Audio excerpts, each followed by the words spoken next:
Good afternoon, everyone. My name is Will Pomerantz, and I'm the director of the Kennan Institute. And I want to thank everyone for joining us today, both in the room and online, to discuss the implications of Russia's full-scale invasion of Ukraine and the impact that it's had on Ukrainian national identity and democratic governance 1 year into the war. A few words beforehand. I encourage everyone to stay up to date on the latest Kennan Institute events and publications by visiting our website and subscribing to our blogs, Focus Ukraine and the Russia File, and our new Russian language blog, In Other Words.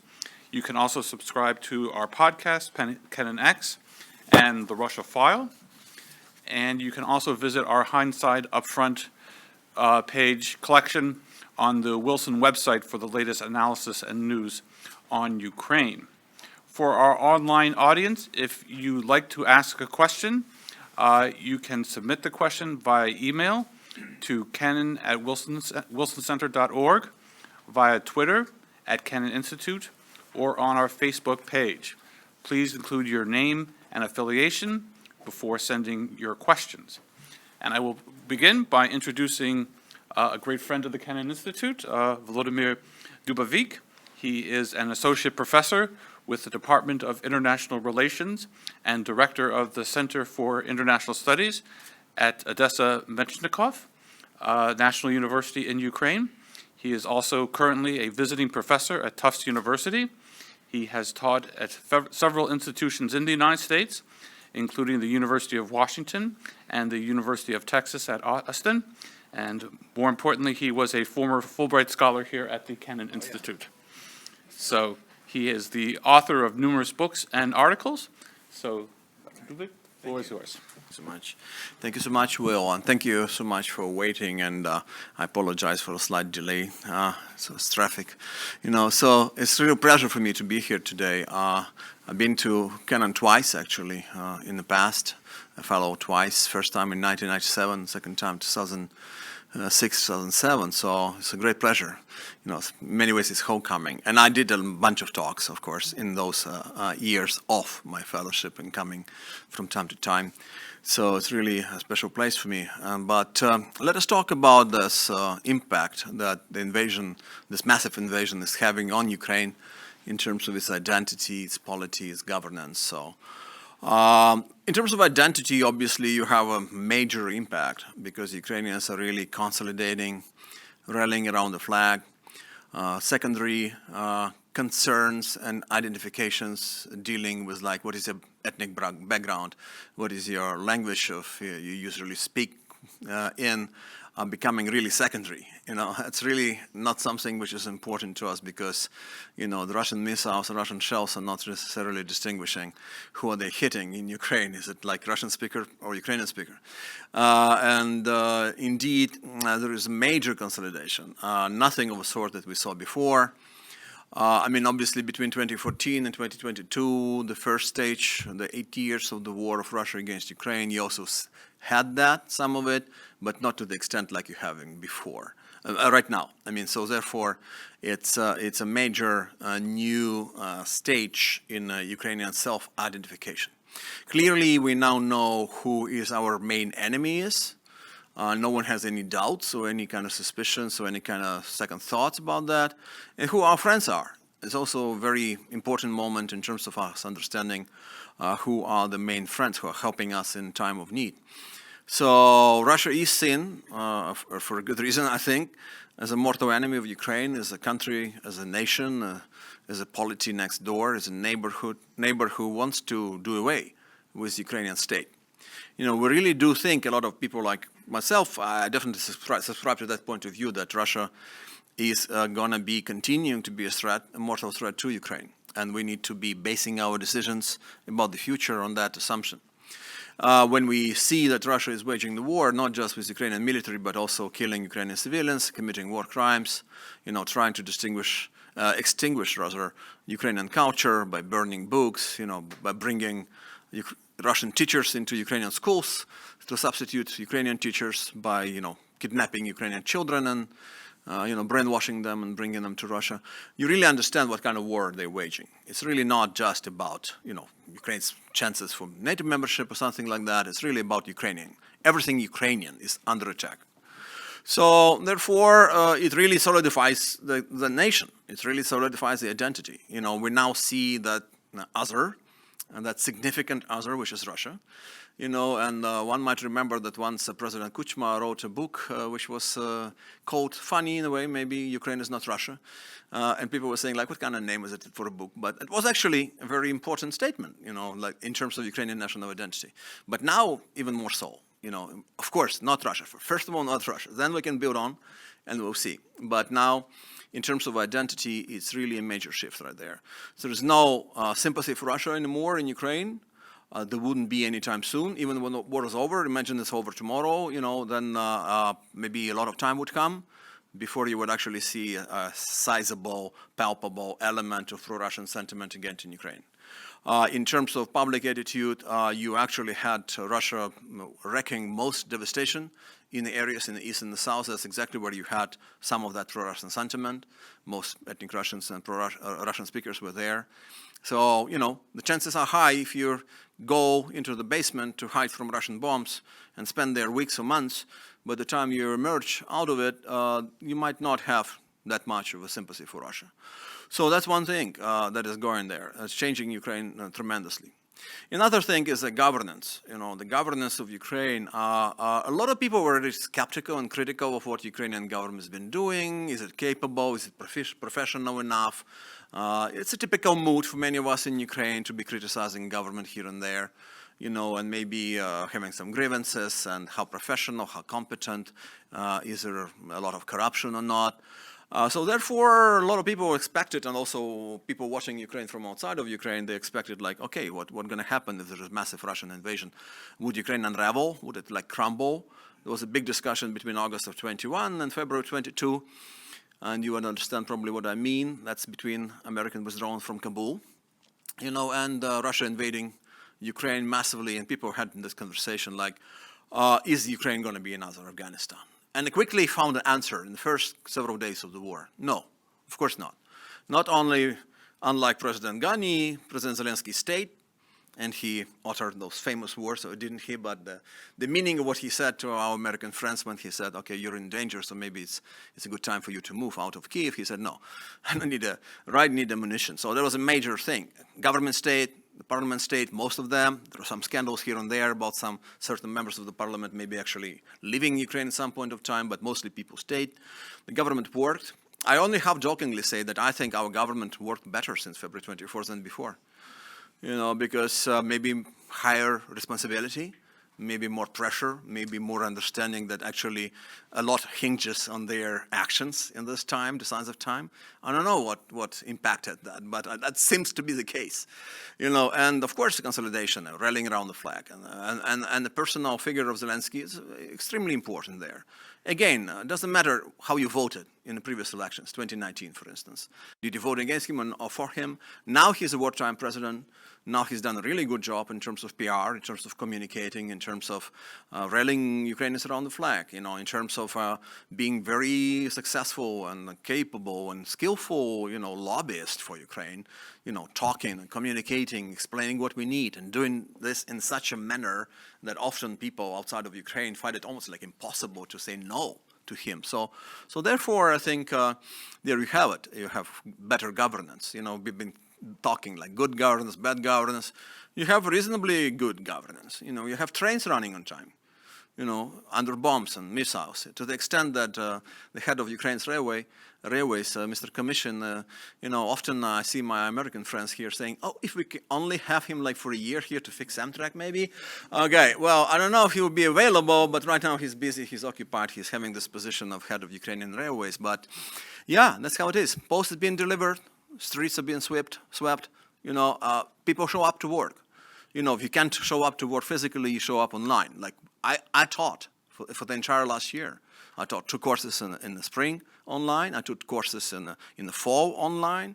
I continued teaching my students online when I already came here to Boston, to Medford, to Tufts. So I was doing courses for Tufts students, but also continuing for my Ukrainian students. So that was my contribution, and my colleagues, and students as well, by the way, getting in that virtual classroom and doing their work. I mean, only 2 weeks we didn't have classes after February 24th, trying to figure out what next.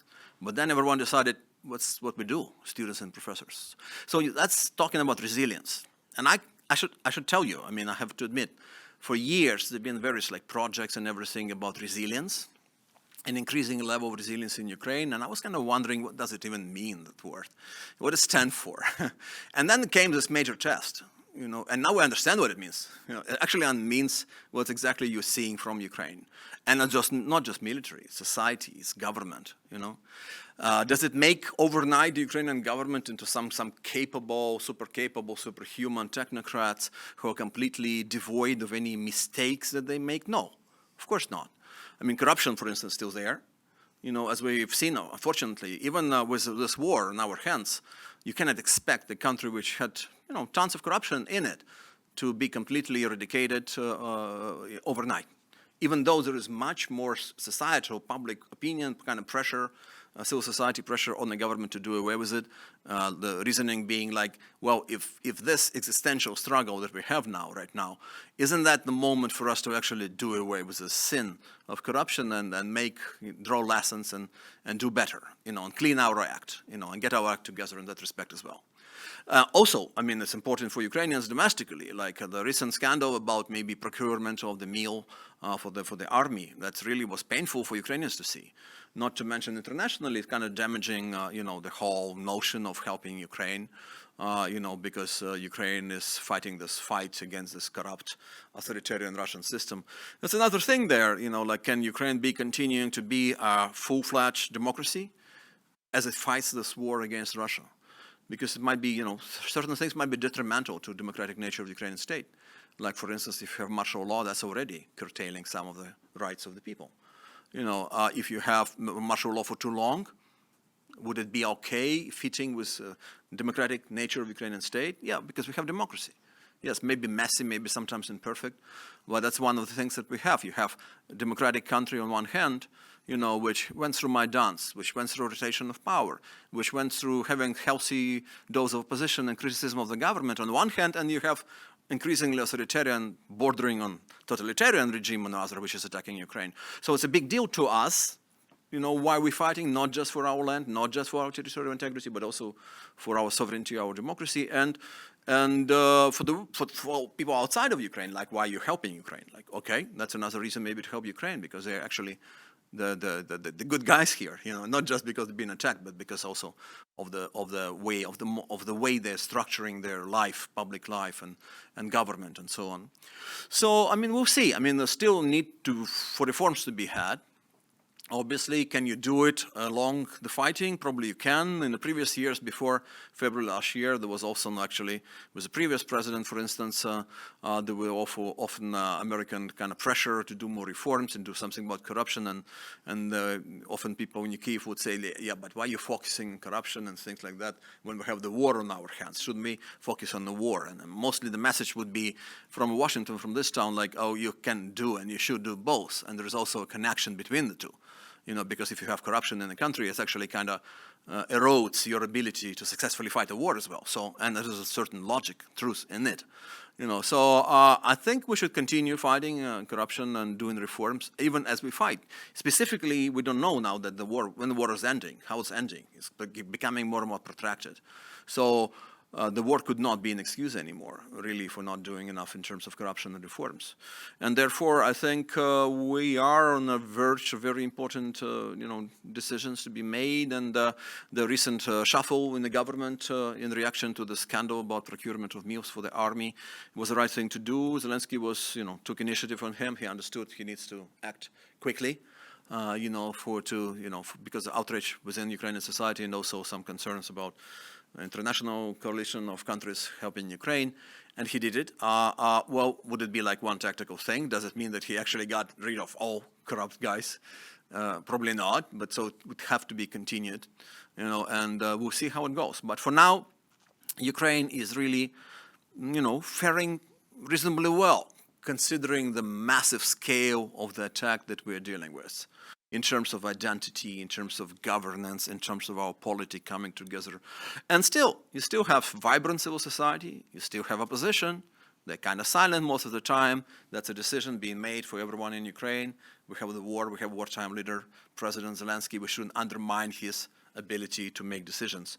But opposition there, parliament is there, the military is there as well. I mean, not being a necessarily independent political player within Ukraine, but having a say, on various matters, like, for instance, matters of war and peace.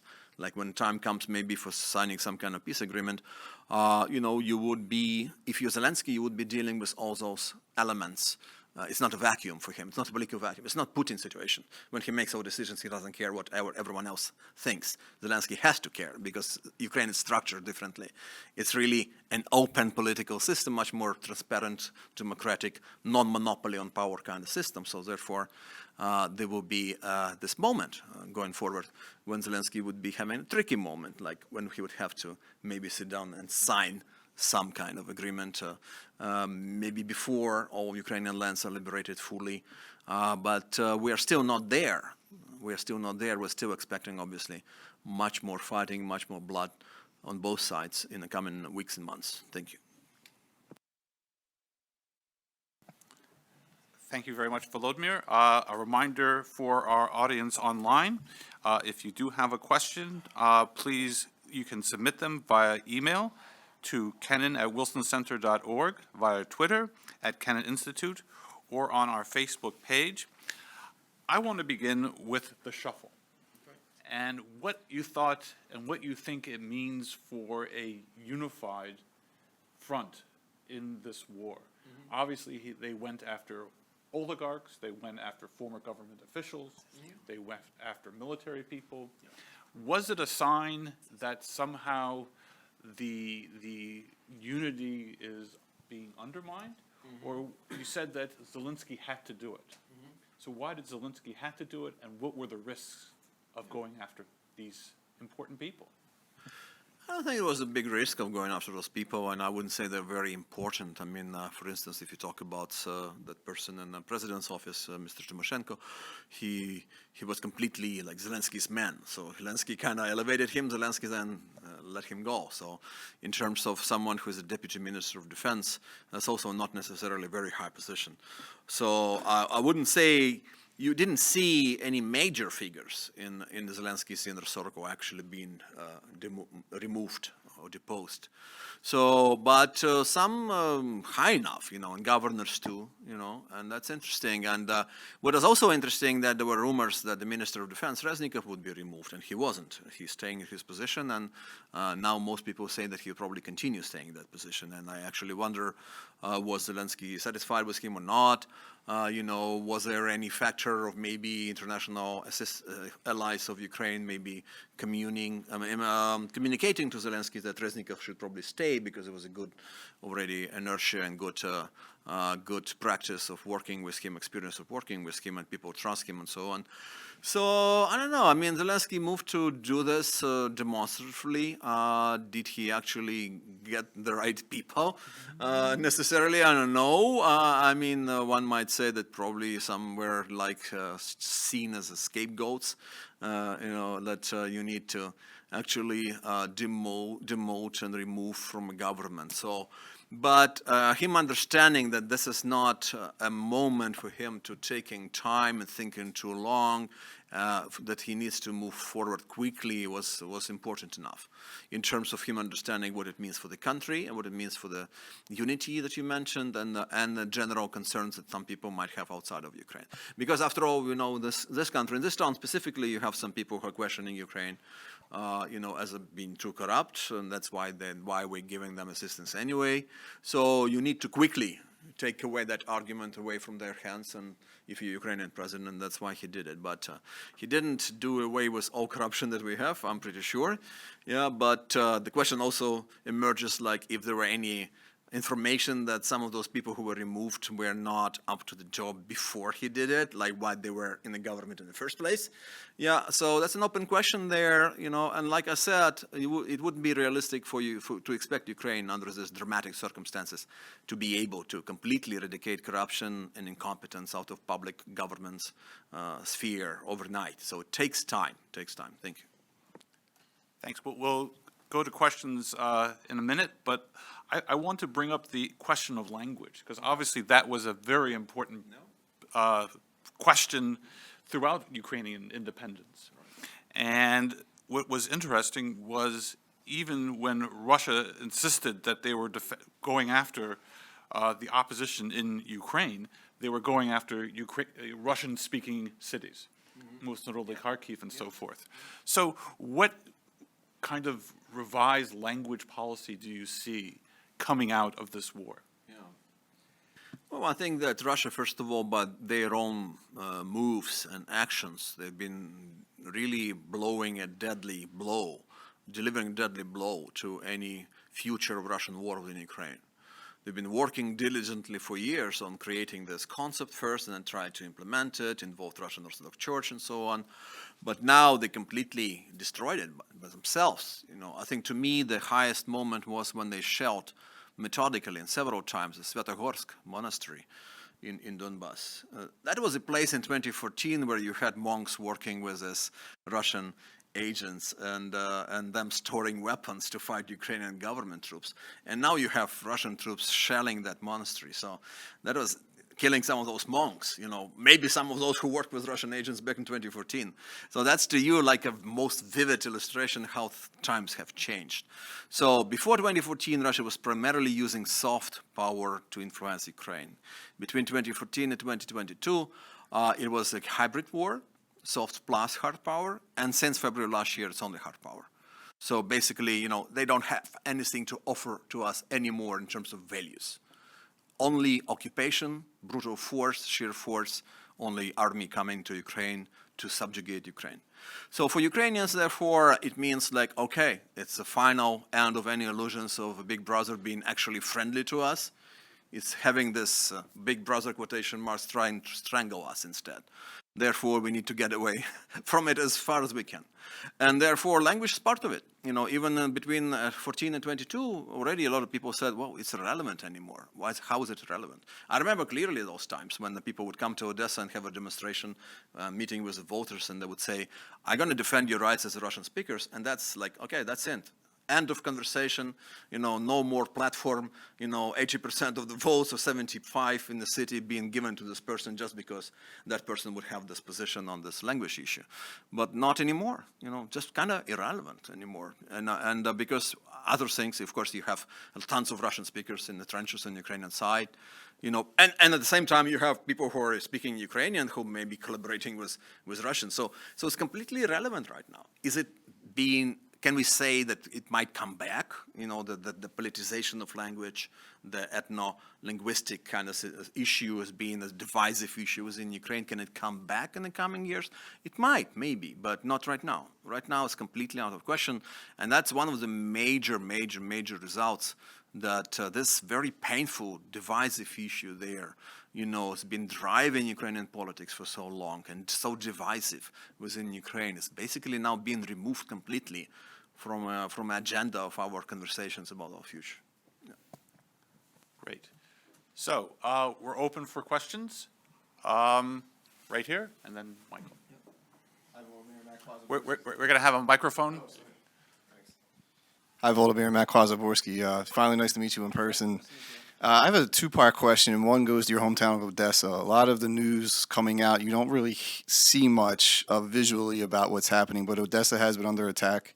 Obviously the grain ports are a major part of the Ukrainian economic system, as well as your tourism industry as well. And I wanted to know if you could speak to a little bit to us about what's happening there in your hometown.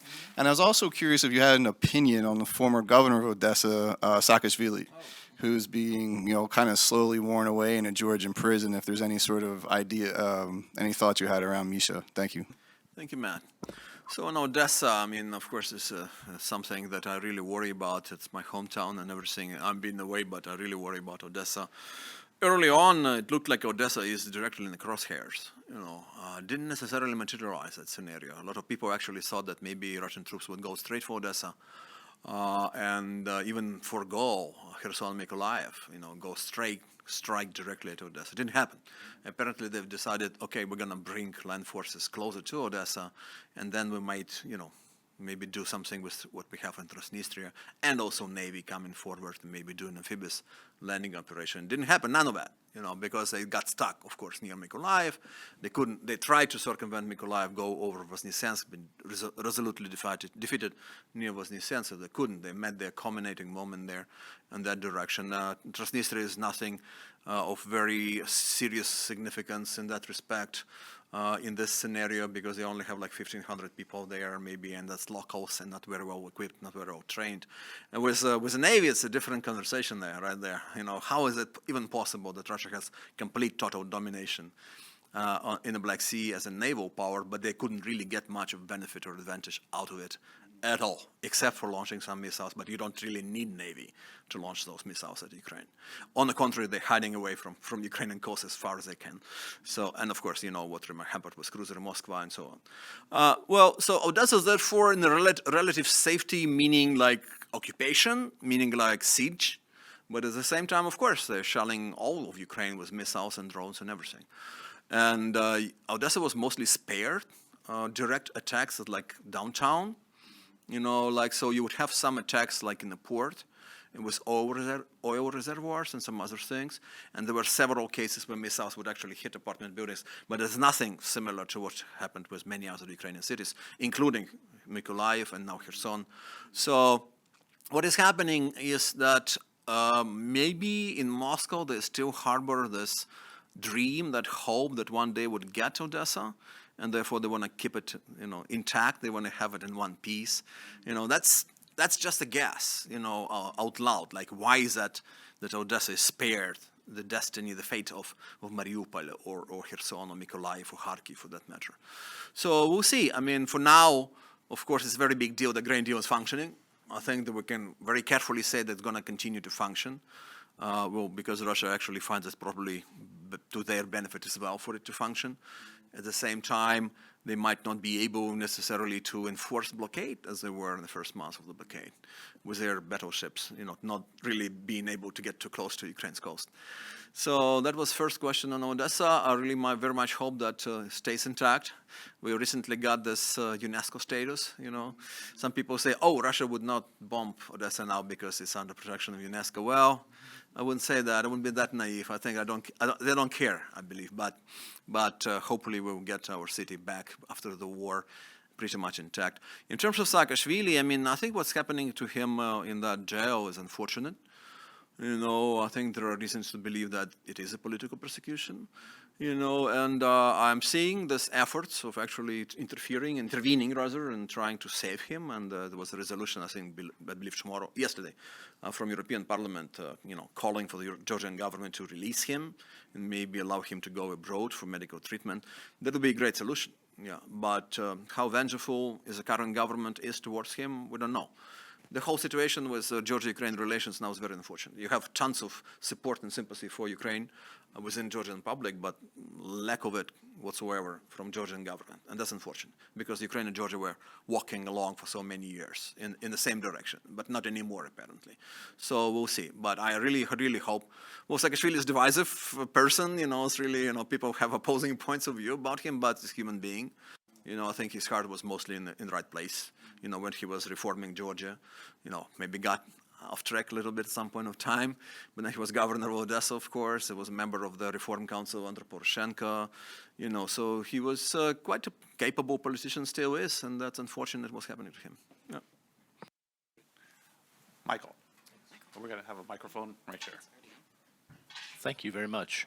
Michael Keyes from the Kennan Institute. I have a lot of questions, but I'll just try to stick to two. Tucker Carlson, who's a popular commentator here, has mentioned numerous times, the shutting down of a church. So if you could comment on that, and political parties, right, is sort of making the case that Ukraine is not a democracy, right? The other question I guess I would ask you to comment on is what's going on with maybe smaller ethnic groups in the country, like the Crimean Tatars, for instance, and the Ruthenians. Well, in terms of Tucker Carlson, I mean, he really has an agenda, obviously, and no one is shutting down the church in Ukraine. That's first things.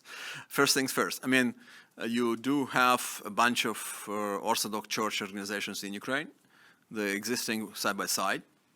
You have certain examples of the cases when certain priests were collaborating with Russia, and maybe pushing this pro-Russian, anti-Ukrainian sentiment and narrative into the public. You have some searches and certain things being found. No country would allow that, especially in the middle of this terrible, major, huge existential war. So no one is shutting down that church. No one is sending them out of the country. No one is necessarily going to take away most of their property. The Russian Orthodox Church, Moscow Patriarchate, in Ukraine, well, formerly Ukrainian Orthodox Church, but well, I think it was a Freud slip. They're actually controlled by Moscow, controlled by Russia. They still have most of the property in Ukraine. If you compare to what other Orthodox organizations in Ukraine have in terms of property control, they're by far ahead. Even in Western Ukraine, if you go to some regions in Western Ukraine, you still have most of the churches and monasteries and land still being controlled by this Ukrainian Orthodox Church, Moscow Patriarchate. So no reason to cry wolf, no reason to cry discrimination or persecution. If you are siding with the enemy which is attacking this country and willing to do away with the Ukrainian nation, well, that's what you get. And there's, well, if you want Zelensky to deal with other enemies of Ukraine right now, including oligarchs, by the way, and I forgot to mention that question when it was asked of me. Why wouldn't you expect him to deal with someone who is openly, ideologically, and logistically supporting Russian invasion and saying it's a good thing, and maybe Ukrainian heroism and fighting back is not a good thing? So, in any country, you wouldn't expect that to be happening.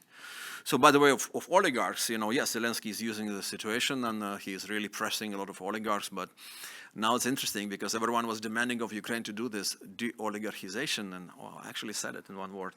So, but now that Zelensky is doing it, a lot of people are concerned, like, oh, wow, doesn't he go too far? Doesn't he use like extra legal methods to do it?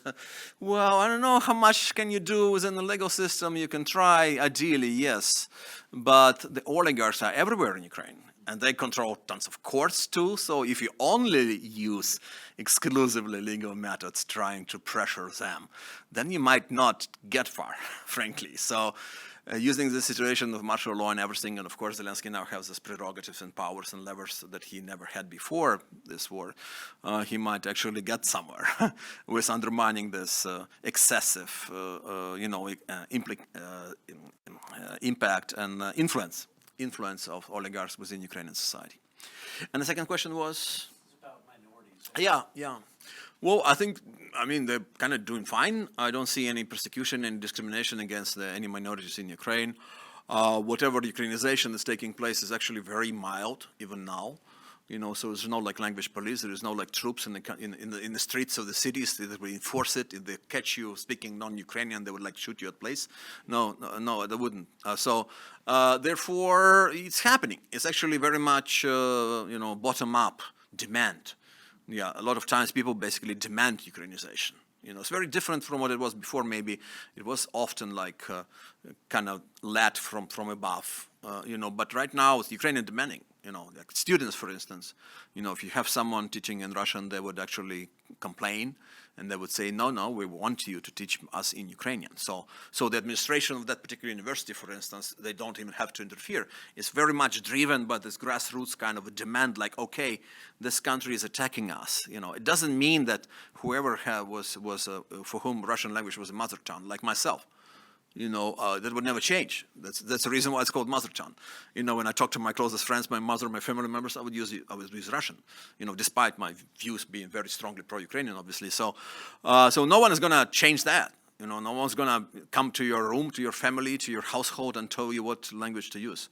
So, but in the public domain, yeah, it's quite expected right now. It's quite natural, quite logical.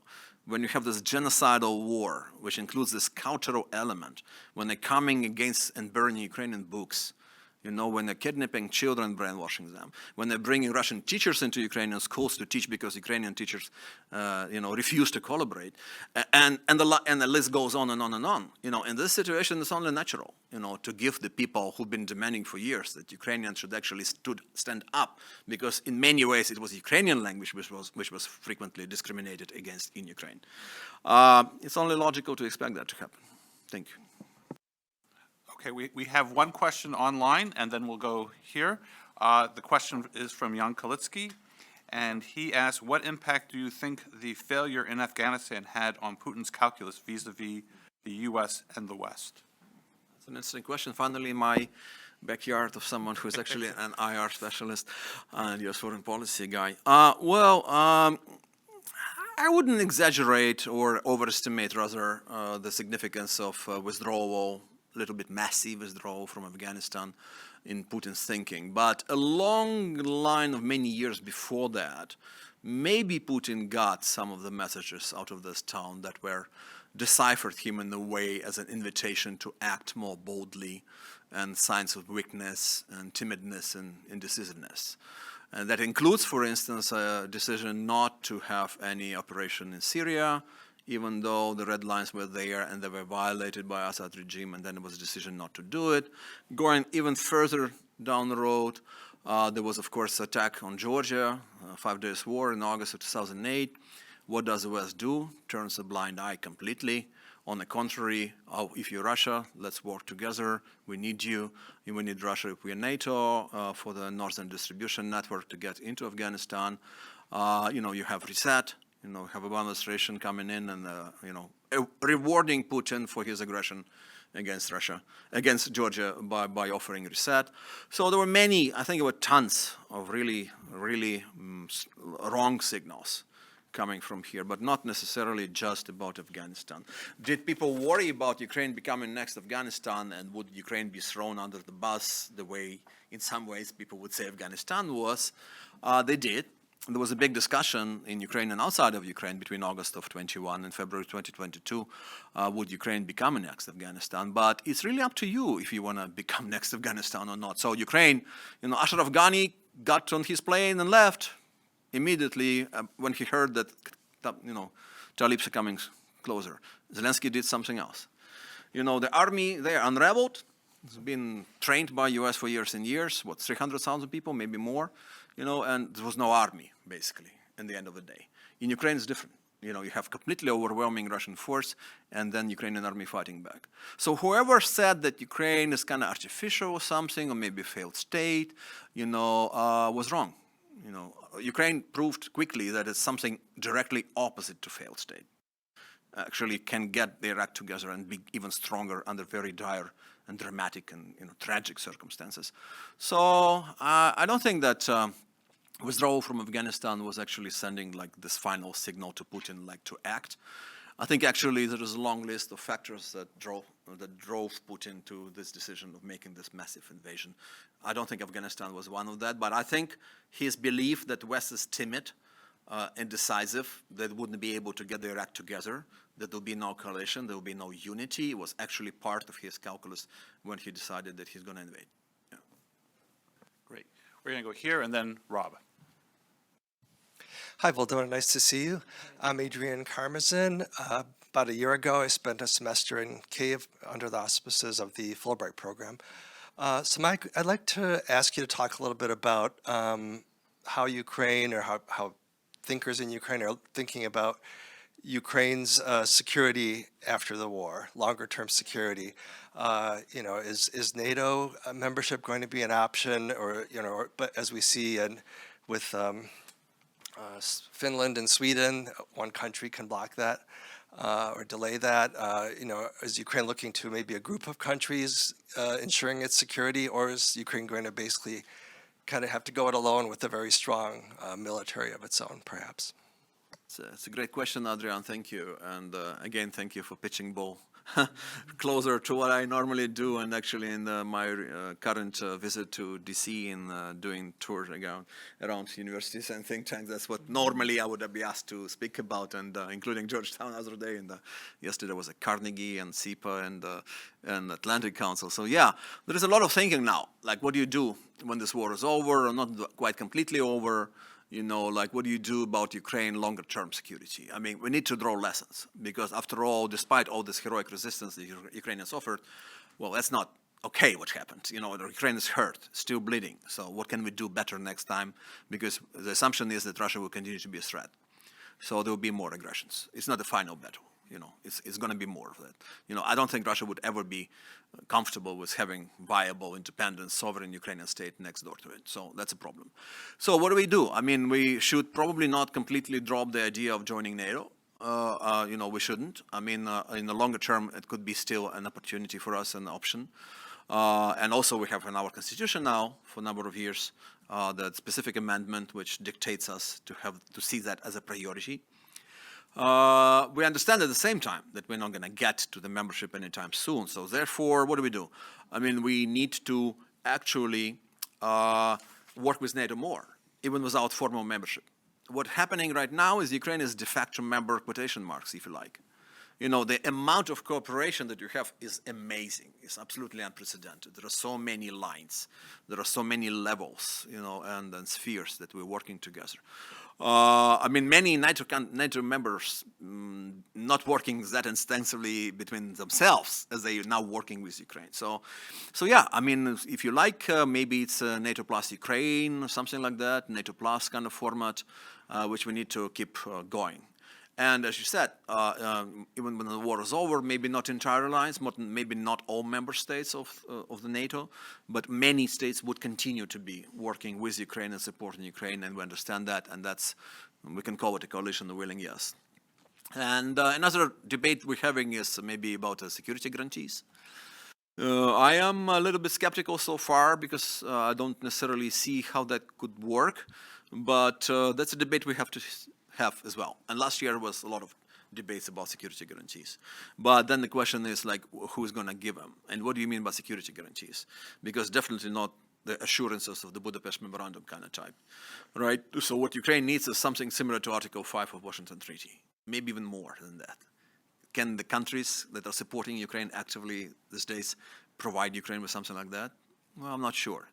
So the priority here, of course, for US and other countries in this war is to help Ukraine, but not to get into direct confrontation with Russia. I don't think that's changing, you know. So therefore, we should continue having this conversation about security guarantees, maybe some regional security formats, like, for instance, early in the war, Prime Minister Johnson offered the format of UK plus Poland and Baltics and Ukraine.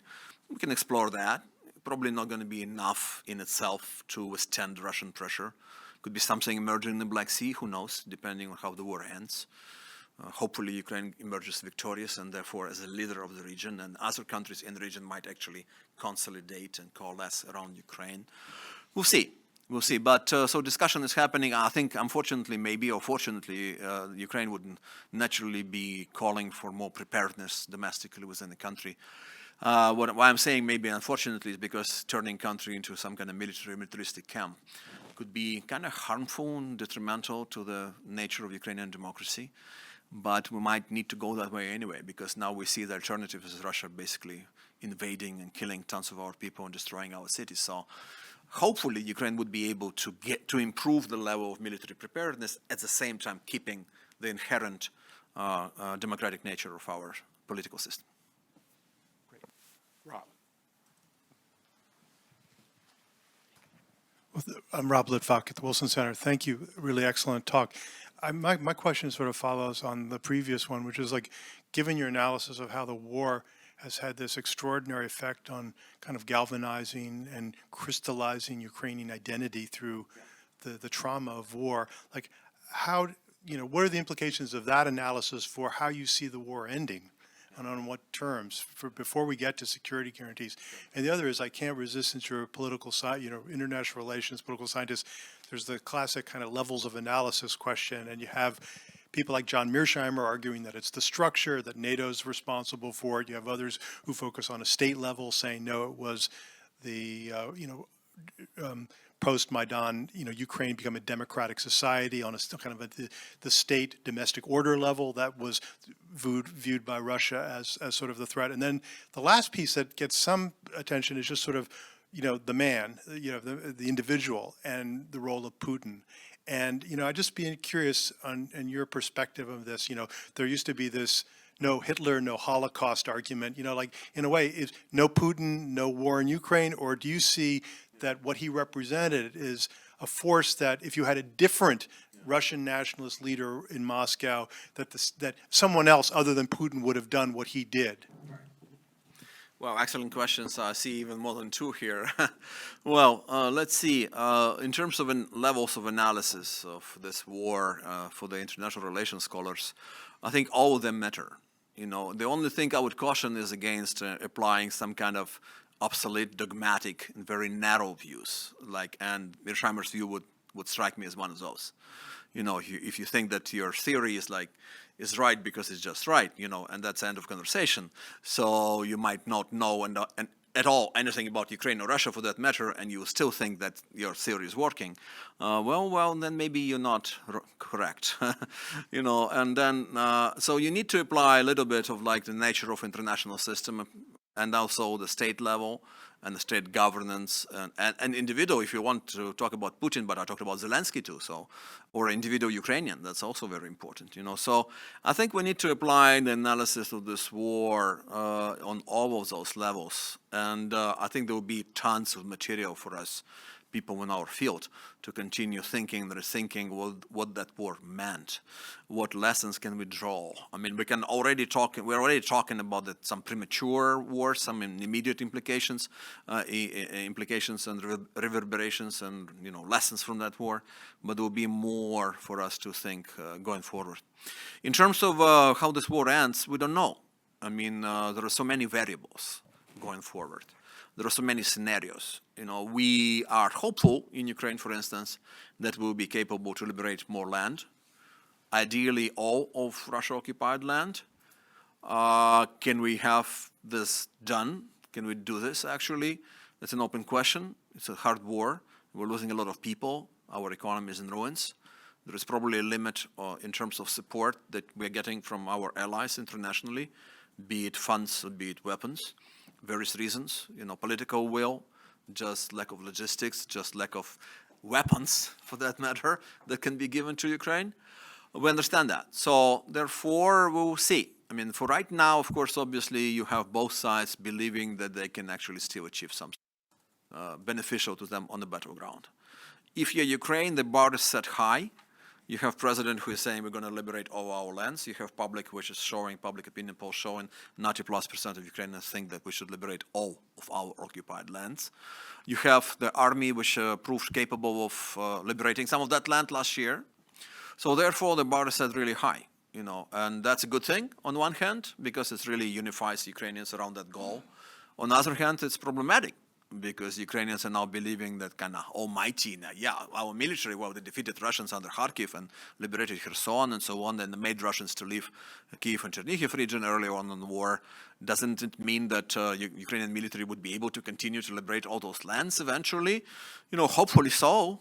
Yeah, but if we have enough people, if we have enough weapons, if Russia is not being shown capable of their own resilience as they are, doubling down, mobilizing more people, sending them on the front line, even if they're not well equipped and well trained, not very well motivated, but we're talking about 200,000-300,000 people. If he does another round of that, that's another 200-300 people if he can. So that's a lot of pressure on Ukraine. So going forward, we're still hopeful. I mean, how long would it take? Who's going to strike first? Are we seeing Russian offensive already in Donbass? Is it going to be only limited to Donbass? Are they going to be failing even in Donbass? Or maybe they would try to get to Kramatorsk and then probably say, okay, the war is over on our end because we liberated people of Donbass. But this war was always about people of Donbass, they would say. On Ukrainian side, though, the war would not be over because Ukraine would still try to move forward. Right now, the mood in Ukraine is such is if Russia uses tomorrow tactical nuclear weapons, the war wouldn't be over. The army would still push forward. So, but going forward, I don't know. No one truly knows. I mean, sometimes I read these people who say, I can tell you exactly what's going to happen. I don't think anyone knows what's going to happen. There are so many variables, unknowns. The situation is so, dramatically shifting all the time. There have been ups and downs in this war already for this year. Many of them, many ups and downs. So I don't know. I mean, for now, I think Ukrainians are still optimistic and definitely resilient. If Russia thought that by sending missiles against energy power stations, and putting Ukraine in the dark and the cold and everything, they would cause, apparently, someone came up with this idea in Kremlin, and it shows how they were not willing ever to understand Ukraine and know anything about Ukraine. That would cause a rebellion in Ukraine. Then Ukrainians would go into streets and demand that President Zelensky sign a peace treaty with Russia. How about that? That didn't happen. On the contrary, even more anger, even more antagonism, even more decisiveness that we should continue fighting because this enemy, is too strong. We show weakness. If we stop fighting, they would just do away with us. Thank you. We have a question from Tim Roberts at Western Illinois University, and he asks whether the Ukrainian government and/or people see the war as an anti-colonial struggle, and how that image might impact the country's relations with the global South, which President Zelensky referenced in his last speech to the U.S. Congress. All right. Well, I'm not sure if, people in the street, like average folks, you go to talk to someone in Ukraine and you would ask this person, like, do you see this war as an anti-colonial struggle? Would that person be actually necessarily agreeing? You would probably need to, subject that person first to some kind of course on what is colonial, anti-colonial, imperialism, anti-imperialism. But in terms of experts addressing this issue, that's clearly the case. There's a clear-cut imperialistic war. We should also remember that historically speaking, look at as far as like middle of 17th century, second half of 17th century. We have Moscow state led by Tsar, and taking part of Ukraine under their control. That's exactly when they stopped calling themselves Moscow state and became Russia, when they stopped calling themselves Tsardom and became empire, not by accident. So therefore, for whatever projects they have in terms of neo-imperialistic, great power, whatever, Ukraine is critical. Ukraine is absolutely key, pivotal to them. It's not Belarus, not Moldova, it's not Georgia, it's not Baltics, no. It's very important, Ukraine. I would go as far as argue that they would rather lose parts of Russian Federation right now, but not cease fighting for Ukraine under their control. So it's very important to them. So they will continue to push. And I think we need to push back. It's about identity. It's about survival. It's about actually being able to move forward as a nation, really. And unfortunately, we've seen so many examples. This year, for instance, and last year, we're also commemorating, say, 19th anniversary of Holodomor, of Great Ukrainian Famine. That's another thing. That's another thing that some people may be addressing this issue, and they would say, yeah, but didn't Russians and Ukrainians kind of get along at one point of time fine? Well, not really. Think about it. Think about all those other things. Think about second half of 19th century when Russian Empire put together a bunch of laws one by one in a close sequence, when even for publicly performing a song in Ukrainian, you might be put in a jail. That's not necessarily getting along well. So we've been always under threat of annihilation with our culture, with our roots, with our heritage. And now they send tanks. Well, a lot of us are not surprised. Well, surprised to some extent maybe, but not necessarily in terms of them not ever being comfortable with Ukraine next door being viable, sovereign, free, democratic. That's another thing. I keep underscoring that. Democratic, yes, and I hope we're going to continue to be a democratic country as well as we speak, even as we fight back this genocidal assault on us. Yaroslav. Thank you. I'm Yaroslav Pirinsky. I'm a Fulbright scholar in George Washington University now. And but I'm from Kiev and I teach in Kiev Pedagogical University. So I have a question. So definitely Russians have a clear plan what to do and how to deal on the occupied territories, let's call it, liberated territories, as they call it. So do you think that somebody in Ukraine really think what to do with the territories which would be liberated? So do somebody has any plan or clear understanding how to deal with this? On Ukrainian side or on Russian On Ukrainian side, because we all hope Yeah. in liberation, but nevertheless, it's a tough question, and these territories are different, by the way, if you speak about all Ukraine. Thank you. Well, first of all, Yaroslav, you're too modest. You haven't mentioned that you've been a Kennan Institute in Ukraine office director for a long time, a very successful one too. So yeah, right. So We're all here together. yeah. On your question, first of all, I wouldn't overestimate how Russia has a plan. A lot of it seems like, doing things, making steps in the dark and improvising too. Like with occupied lands, for instance, that they have. Do they have a plan? Maybe, some concentration, filtration camps and stuff like that. They definitely knew who their enemies would be because they were actually coming into Ukrainian towns and villages and cities with a list of people who they deemed unloyal, and requiring special attention and so on. But other than this, I don't think so. And they're also lousy, terrible, awful occupiers because they're definitely violating whatever is under international conventions is called for. If you're occupying land, you're responsible for people who are living there. They don't care. I mean, medical supply, food supply, they don't care. They see Ukrainians in those lands as completely second-class citizens. They choose certain puppets here and there that formally would say, okay, this is Ukrainian, right? So he's kind of running things here. And of course, we understand they're not. They're just Russian puppets. So that's one thing in terms of Russian occupation. In terms of Ukrainian deoccupation, I'm not worrying too much about it. I think we need to deoccupy first and we'll deal with it later. It's going to be difficult. It's going to be painful. It's going to take time. Specifically with Donbass, for instance, or Crimea, of course, for that matter, because they've been exposed to Russian propaganda for too long. People in Kherson, Zaporizhia, much less so. You see now what's happening with Kherson, parts of Kherson region, they've been liberated by Ukrainian army. The people were not subjected to Russian propaganda and brainwashing for too long, so therefore you're communicating with them fine. In Donbass could be more difficult in Crimea as well. But basically, Putin, when people say that Putin will stop when he stopped, that's true. He would get further down into Ukraine if he's allowed to. Not, then not. We liberate some land and they say Kherson is a Russian city, but right now they don't have a chance of getting Kherson back under their control and they're shelling it mercilessly. That's another thing. You're saying it's your city, it's a Russian city, and then you're kind of destroying the people and the city with it. It's showing to you like how they see the liberation. It's not liberation, it's really obliteration, right?